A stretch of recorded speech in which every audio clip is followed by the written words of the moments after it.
আচ্ছা, আজকে আমরা করব হচ্ছে তোর সমুদ্র তরঙ্গ। এটা আমাদের ক্লাস 12-এর দ্বিতীয় পরিচ্ছেদের অংশ। তো সমুদ্র তরঙ্গ কি সেটা আমাদের আগে জানতে হবে এটা পড়ার জন্য। তো প্রথমে কি বলেছে যে সমুদ্র তরঙ্গ হচ্ছে প্রাকৃতিক শক্তির প্রভাবে সমুদ্রের জলরাশি যখন উলম্বভাবে সঞ্চালিত হয় তাকে সমুদ্র তরঙ্গ বলে। এইবার এই যে উলম্বভাবে সঞ্চালিত হলো, এই উলম্বভাবে সঞ্চালিত জিনিসটা কীরকম? তো আমরা যদি এই ছবিটা দেখি তাহলে এখানে দেখতে পারবো, দেখ সমুদ্রের তরঙ্গগুলো কি হচ্ছে, বা তরঙ্গ যাকে বলছি সেটা নিচ থেকে ওপর দিকে সোজা উঠছে। এই যে নিচ থেকে ওপর দিকে সোজা উঠছে এই জিনিসটাকে বলা হয় উল্লম্বভাবে সঞ্চালিত।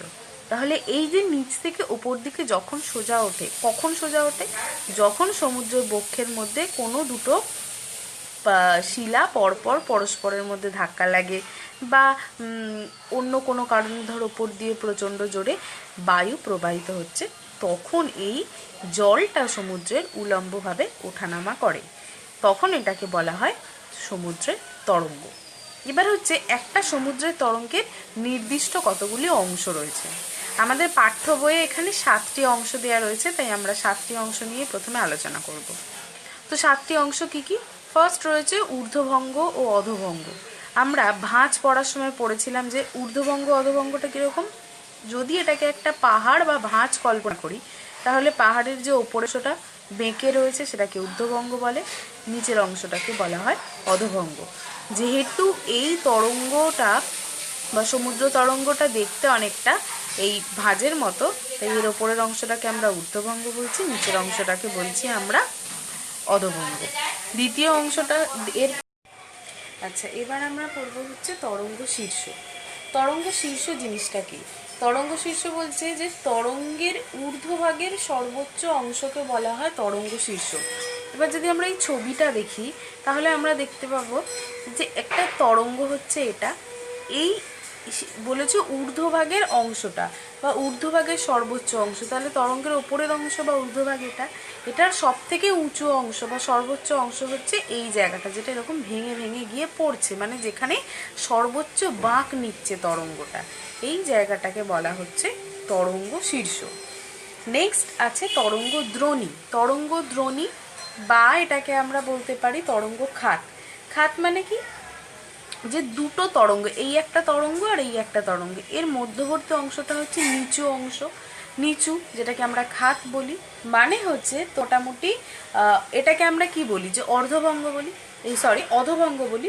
তো অধভঙ্গের একদম সর্বনিম্ন অংশটাকে বলা হয় হচ্ছে তরঙ্গ খাত। এরপরে রয়েছে তরঙ্গ উচ্চতা। উচ্চতা বা ইংরেজিতে আমরা বলি হচ্ছে এটাকে ওয়েভ হাইট। ওয়েভ হাইট কি বলেছে? এই তরঙ্গ খাত বা একদম নিচু অংশ থেকে তরঙ্গ শীর্ষ। তার মানে এই ছবিটা দেখলে ভালো বুঝতে পারবো, এটা হচ্ছে তরঙ্গ খাত আর এটা হচ্ছে তরঙ্গ শীর্ষ। তরঙ্গ খাত থেকে তরঙ্গ শীর্ষ অবধি যে উলম্ব উচ্চতাটা রয়েছে সেটাকে বলা হয় তরঙ্গের উচ্চতা। নেক্সট আছে আমাদের তরঙ্গ দৈর্ঘ্য। তরঙ্গ দৈর্ঘ্য কি বলেছে? এইটা একটা তরঙ্গ শীর্ষ, এইটা একটা তরঙ্গ শীর্ষ, তাহলে দুটো পরপর তরঙ্গ আছে এবং দুটো তরঙ্গের দুটো তরঙ্গ শীর্ষ আছে আলাদা আলাদা। এই দুটো তরঙ্গ শীর্ষের মধ্যবর্তী যে দূরত্ব, এখানে আমরা এখানে মার্ক করে দিয়েছি যে এই একটা তরঙ্গ শীর্ষ, এই একটা তরঙ্গ শীর্ষ, এর মধ্যবর্তী যে দূরত্ব, এই দূরত্বটাকে বলা হয় তরঙ্গ দৈর্ঘ্য। তার মানে একটা তরঙ্গ শীর্ষ থেকে আর একটা তরঙ্গ শীর্ষ কত দূরে অবস্থিত সেটাকে বলা হচ্ছে তরঙ্গ দৈর্ঘ্য। এরপরে রয়েছে তরঙ্গের পর্যায়কাল। পর্যায়কাল মানে হচ্ছে তোর একটা তরঙ্গ এবং আর একটা, মানে দুটো একটি নির্দিষ্ট বিন্দুতে পরপর দুটো তরঙ্গ শীর্ষ আসার অন্তর্বর্তী সময়কে বলা হয় তরঙ্গের পর্যায়কাল। ধরে নিলাম এখানে একটা তরঙ্গ এসছে, এই তরঙ্গটা আসার আবার কতক্ষণ পরে আবার নতুন করে আর একটা তরঙ্গ বা ঢেউ আসবে, সেই যে সময়কাল, মানে একটা তরঙ্গ তৈরি হয়ে ভেঙে পড়লো এবং আর একটা তরঙ্গ ওই একই জায়গাতে তৈরি হলো, এই দুটো তরঙ্গ তৈরির মধ্যবর্তী যে সময়কাল তাকে বলা হয় তরঙ্গের পর্যায়কাল। আর হচ্ছে গতিবেগ। গতিবেগ বলেছে যে একটি পর্যায়কালের মধ্যে তরঙ্গটি যতটা দূর যেতে পারে তাকে বলা হয় তরঙ্গের গতিবেগ। তার মানে এই তরঙ্গটা ঠিক কতটা জায়গা একবারে গিয়েও অতিক্রম করলো, মানে একটা ঢেউ যদি আমরা ধরে নিই তাহলে ঢেউটা তৈরি হওয়া থেকে ভেঙে পড়া অবধি ও কতটা জায়গা একসাথে অতিক্রম করলো সেটাকে বলা হয় তরঙ্গ গতিবেগ।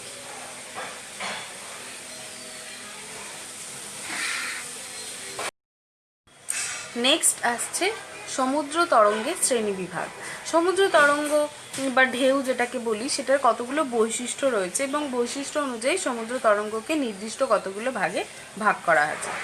প্রথম যে ভাগটা আমরা পড়বো সেটা হচ্ছে অভিমুখ অনুসারে, মানে কোন দিকে যাচ্ছে সেই অনুসারে, অভিমুখ যাওয়া, সেই অনুযায়ী সমুদ্র তরঙ্গকে আমরা দুই ভাগে ভাগ করতে পারি। এটা হচ্ছে সম্মুখ তরঙ্গ বা ইংরেজিতে বলবো এটাকে সোয়াস, অ্যান্ড পশ্চাৎগামী তরঙ্গ বা ইংরেজিতে বলে ব্যাকওয়াশ। তো সোয়াসটা কি, এটা একটু ছবির মাধ্যমে বুঝবো আমরা। তো এই যে ছবিটা এখানে রয়েছে, এই ছবিটা যদি দেখি, এই সেকেন্ড ছবিটাতে কি দেখা যাচ্ছে যে একটা তরঙ্গ কি হয় সমুদ্রের অন্তর্বর্তী ভাগ থেকে ও উৎপন্ন হওয়ার পরেও উপকূলের দিকে, বা যদি আমরা সমুদ্রে বেড়াতে যাই সেখানে দেখতে পাই যে সি বিচ যেটাকে বলি, বাংলায় উপকূল বলে, সেই দিকেও একটা নির্দিষ্ট গতিবেগে এগিয়ে আসে এবং সমুদ্রে উপকূল ভাগে আছড়ে পড়ে। এটাকে বলা হয় সম্মুখ তরঙ্গ বা সামনের দিকে আসছে বা সোয়াস। আমি এখানে অ্যারো দিয়ে দেখিয়ে দিয়েছি যে এইভাবে তরঙ্গটা এগিয়ে এসে উপকূল বা তটভূমিতে ভেঙে পড়ছে। ঠিক এর উল্টোটা হচ্ছে ব্যাকওয়াশ। কি হয় বা পশ্চাৎগামী তরঙ্গ, এক্ষেত্রে কি হচ্ছে যে সম্মুখ তরঙ্গটা এসেছিল, এবার সেটা কি হয় ঢেউটা ভেঙে পড়ে ফিরে যাওয়ার পালা। তো ফিরে যাওয়ার সময় কি হয়, ও সমুদ্রের ঢাল বরাবর নিচের দিকে বা সমুদ্রে ফিরে আসছে। এই যে ফিরে যাচ্ছে এই জিনিসটাকে বলা হয় পশ্চাৎগামী বা পিছু হটা বা পিছন দিকে চলে যাচ্ছে। ক্লিয়ার? তাহলে এটা আমরা কি পেলাম, অভিমুখ অনুসারে দুটো ভাগ, একটা হচ্ছে সম্মুখ তরঙ্গ আর একটা হচ্ছে পশ্চাৎগামী তরঙ্গ। আচ্ছা, এরপরে সমুদ্র তরঙ্গকে ভাগ করা হয়েছে তার কাজ অনুযায়ী। সমুদ্র তরঙ্গকে আবার দুটো ভাগে ভাগ করা হয়েছে। একটাকে বলছে বিনাশকারী তরঙ্গ আর একটাকে বলছে গঠনকারী তরঙ্গ। তো প্রথমে আমরা পড়বো হচ্ছে বিনাশকারী তরঙ্গ। বিনাশকারী তরঙ্গটা কি বলেছে সোয়াস যখন ব্যাকওয়াশ হিসাবে ফিরে আসে তখন উপকূল ভাগ ক্ষয়ে যায় এবং ক্ষয়প্রাপ্ত পদার্থ সমূহ সমুদ্রগর্ভে জমা হয়। এই তরঙ্গের প্রভাবে উপকূল ক্ষয়প্রাপ্ত ও বিনষ্ট হয়, তাই এদের বিনাশকারী তরঙ্গ বলে। বিনাশকারী তরঙ্গের প্রথম কথাটাই হচ্ছে যে এ ধ্বংস বা বিনাশ করবে।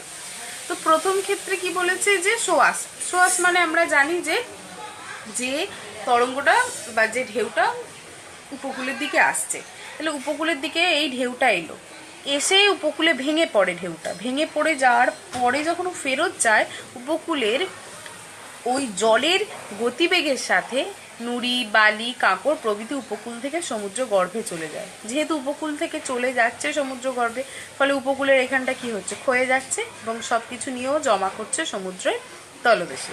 এই যে উপকূল ভাগটা যেহেতু ক্ষয়ে যাচ্ছে, তাই এটাকে বলা হয় বিনাশকারী তরঙ্গ। এরপরে আছে গঠনকারী তরঙ্গ। তার মানে কি, এটা উপকূল ভাগকে গঠন করছে। এক্ষেত্রে কি হয়, ধীর গতির সোয়াস বা সম্মুখ তরঙ্গ তটভূমিতে যে বালি, নুড়ি সঞ্চয় করে সেগুলো দুর্বল ব্যাকওয়াশের প্রভাবে আর সমুদ্রগর্ভে ফিরে যেতে পারে না, তটভূমিতে সঞ্চিত হয়ে যায় বলে এদের গঠনকারী তরঙ্গ বলে। এক্ষেত্রে কি হয় যে সম্মুখ তরঙ্গটা এলো সমুদ্রে থেকে উপকূল ভাগের দিকে, সেই সম্মুখ তরঙ্গটা সাথে করে কিছু নুড়ি, পলি, বালি প্রভৃতি বয়ে নিয়ে আসে। এই নুড়ি, পলি, বালিগুলো কি হয় সমুদ্রের উপকূল ভাগে সঞ্চিত হয়। সঞ্চিত হবার পরে যখন ওই যে স্রোত যেটা এই নুড়ি বালিগুলোকে বয়ে এনেছিল সেই স্রোতটা আবার ফিরে যাওয়ার সময় ওর গতিবেগ এতটাই কম থাকে যে নুড়ি, বালি, পলিগুলোকে ও বয়ে নিয়ে যেতে পারে না। তখন এই নুড়ি, বালি, পলিগুলোকে এখানে সঞ্চয় করে দেয়, ফলে নতুন করে ভূমিভাগের উপকূলের ওপর একটা নতুন ভূমিভাগ তৈরি হয়। সেই জন্য যেহেতু উপকূল ভাগকে নতুন করে গঠন করছে, তাই এটাকে বলা হয় গঠনকারী তরঙ্গ।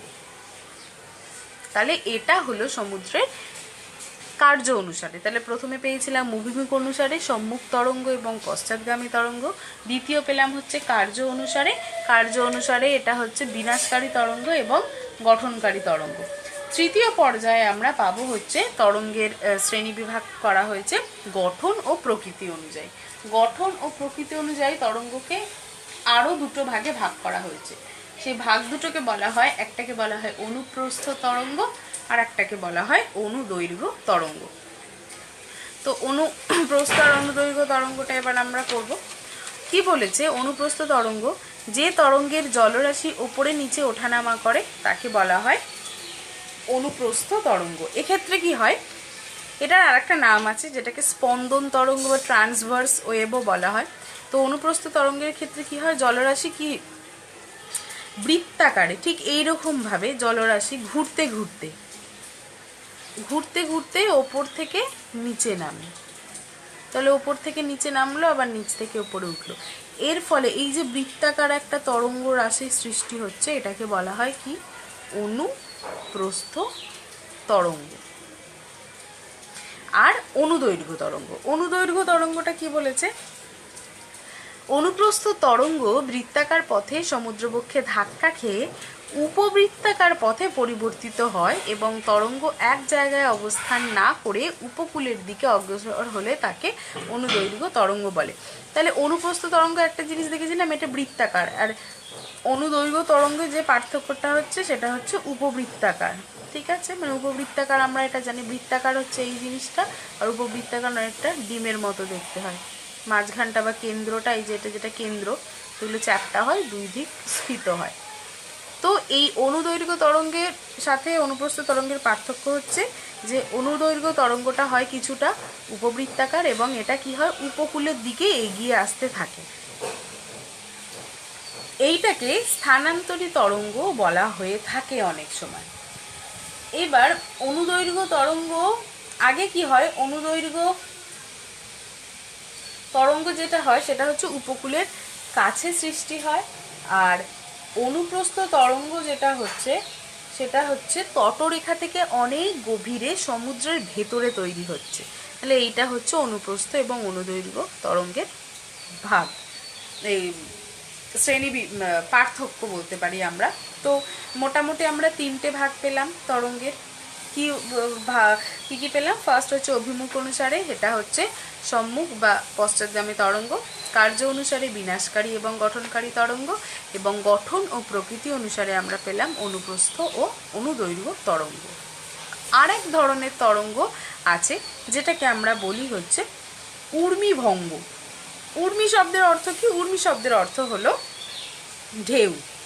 অনেক সময় কি হয়, সমুদ্রের ভেতর থেকে উপকূলের দিকে প্রচুর ঢেউ ছুটে আসতে থাকে এবং ঢেউয়ের উচ্চতা কখনো হ্রাস পায়, আবার কখনো কখনো বা বৃদ্ধিও পেতে থাকে। এর ফলে কি হয়, এই ঢেউগুলো কুণ্ডলীর আকারে সমুদ্রের সামনের দিকে ঝুঁকে পড়ে বা ভেঙে যায়, এটাকে বলা হয় তো ঊর্মিভঙ্গ। তো কি হয়, এক্ষেত্রে জলটা এরকমভাবে আসতে থাকে। যদি এটাকে আমি একটা ঢেউ ধরি, আসতে থাকার পরে ও সমগ্র বেন্ডিং হয়, বেন্ডিং হওয়ার পরে কি হয়, উপকূলভাগেও এরকমভাবে আছড়ে পড়ে। এই যে উপকূলভাগে আছড়ে পড়লো, এটি কতগুলো নির্দিষ্ট পর্যায়ের মাধ্যমে এসে তারপরে আছড়ে পড়ল। এই টোটাল প্রসেসটাকে বলা হচ্ছে কি ঊর্মিভঙ্গ। ঊর্মি শব্দের অর্থ হচ্ছে, ঊর্মি মানে হচ্ছে ঢেউ।